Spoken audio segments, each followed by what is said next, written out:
How does the competition element of dance keep you like inspired? Because out of everyone that's ever competed ever, you're consistently, from when you started competing to my knowledge, even to now, you're still like at the top of your game. You're still like exceptionally competitive.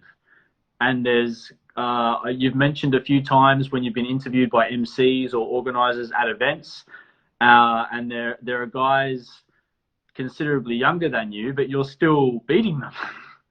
Like like where does your fire and drive come from to continue doing it?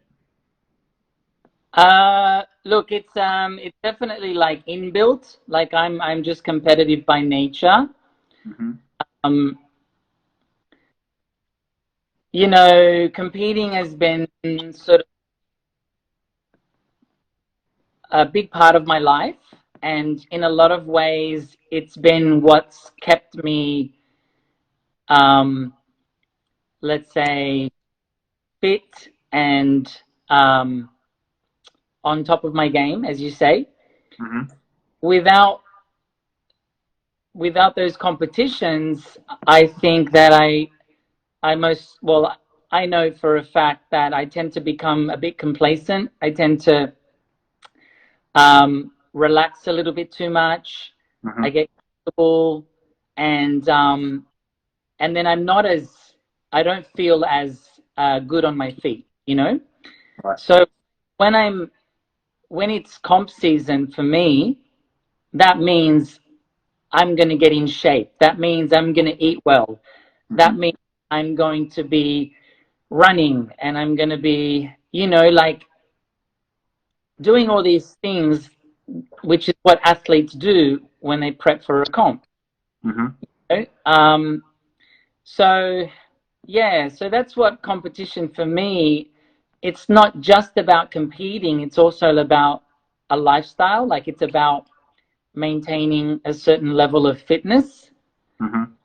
And I've honestly, I've been a bit worried about retiring from competing because Mm. it really I really settle down. Like I get super just like I don't find anything drives me as much Right. physically. Like physically drives me.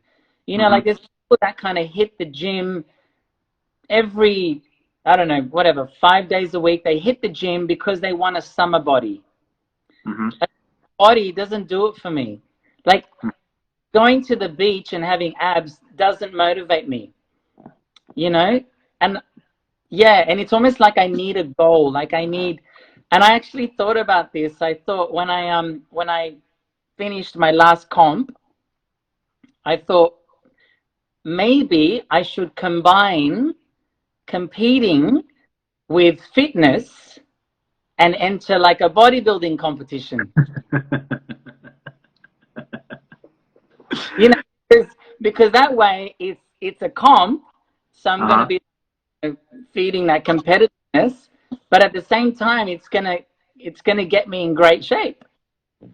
And and then the coronavirus hit, so Oh,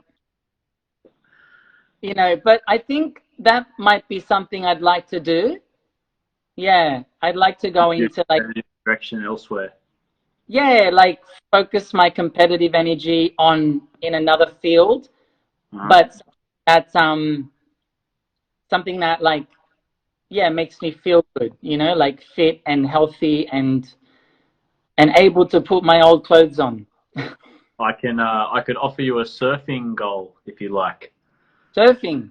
Yeah, I could teach you to surf because that'll for sure get you fit. Cool. All right. Well, I love the ocean. I love nature. So let's do it. Next I don't, time you're on the Gold Coast, this one there, that's you. That one, I don't, yeah, that yellow one. I don't think I want to like be paddling behind you and looking up, you know, I would I would be on behind you in your that scenario. backside. I'd want to see that. So typically in surfing lessons, the teacher is behind the student, Ah, okay. All so good. I can push you on the wave. All good. All right. Let's do it. I want to ask you about your 10th world title, which is an incredible achievement, like for anyone doing anything. I think the only people to really, it's at the same caliber of people like Roger Federer or Kelly Slater, people that are consistently winning and beating people at the top of their game. But the the most impressive thing about your 10th world title to me was that you competed with it at one competition and then within a very short period of time re-choreographed nearly 3/4 of that routine and competed with it again, and that was your world title. Can you talk us through that? Yeah, that was a very let's say I don't know how to put it into words, but it was a very pivotal kind of moment in my career.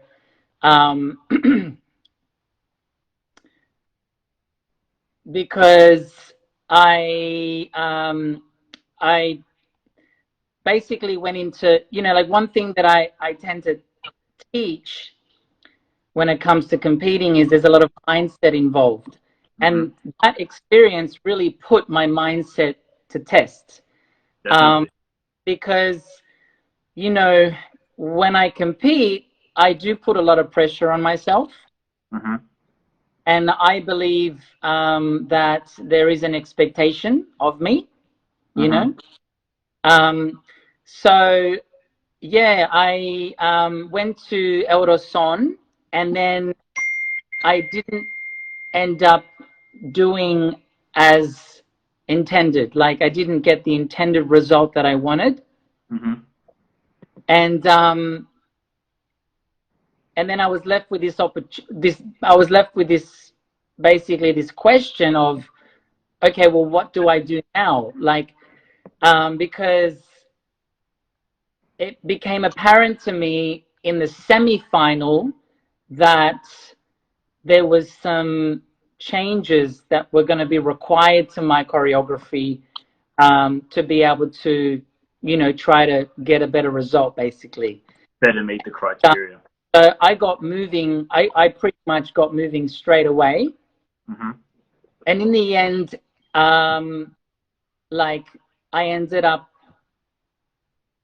doing better in the finals, and then that prepared me to then even better in Las Vegas and win. The thing with competing is that, like, the best mindset to put yourself in is not to really focus on anyone else, because when you focus on other people, you're essentially giving away your power. And the best thing that I do, and that I try to teach people that want to compete, is it's really about you being in competition with yourself. And that's the truth, because all you can really do is your best, in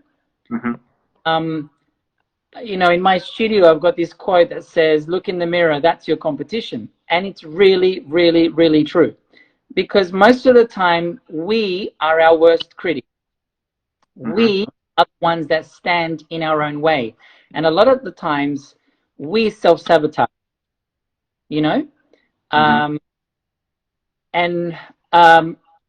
And so with that whole experience, it really kind of just, I really had to,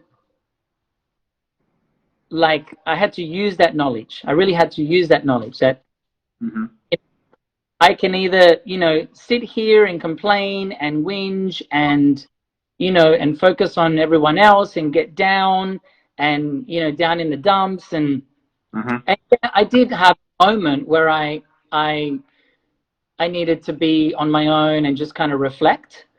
But then, yeah, that competitive nature in me, and just having that kind of experience behind me, I guess, of losing. Because if there's one thing that losing does, it teaches you great lessons. And a lot of people actually win more from losing than winning. And in my career, like I've won 10 world titles, but I've lost a few, you know? And I always tell people that you can't win without losing, you know? There's a very good quote I can't remember it word for word, but it goes along the lines of the person who's succeeding now has has failed more times than you have tried. Yeah, absolutely. There's lots of quotes out there like that. And they kind of seem a bit cliche, but it's really, really, really.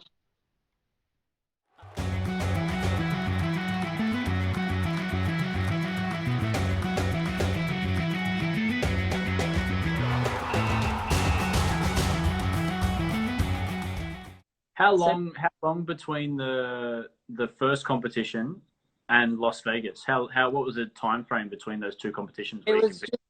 just, they were back to back. So Mexico was one weekend, and Las Vegas was the following weekend. Yeah, I take yeah. my hat off to you for that effort, Maestro. I had to come out with a new routine.